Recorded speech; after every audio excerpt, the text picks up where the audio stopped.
Now we're going over to Chris, who's in Redford, reporting on the protests that have taken place today. Hi, Angie. Everything has calmed down now, but tempers were high earlier today. This is the second day of protest against the new highway, and people refuse to accept this plan. They don't want to see a big new road coming through this area.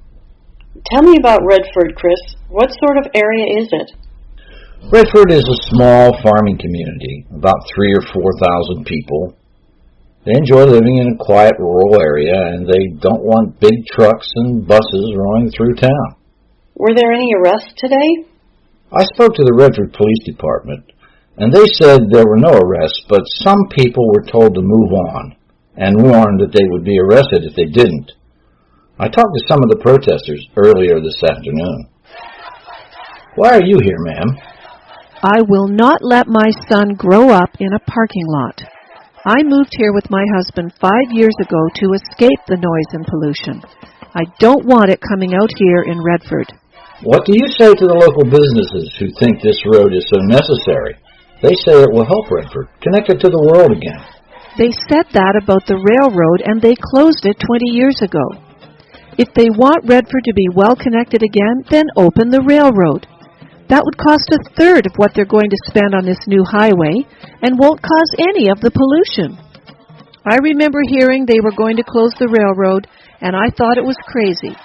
And now here we are, and they are ready to spend a huge amount of money to build a useless road. Can I ask you, ma'am, what brings you out to this protest today? We have to do everything to protect this beautiful green land. Once it's gone for good. They don't dig up roads to plant trees. We have to stop this road from happening. A lot of angry people there, Chris? I spoke to other people, and they said things I can't put on the radio. It's difficult to understand the anger here without seeing it yourself.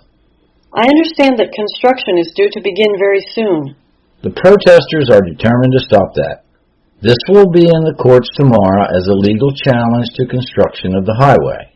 They say they will stop protesting if the local government stops building and starts talking to them. Is there any sign of that happening? Yesterday, I spoke to the local congressman, and he said he understands people's democratic right to protest, but the highway goes ahead. Thanks. Chris in Redford will keep an eye on that story.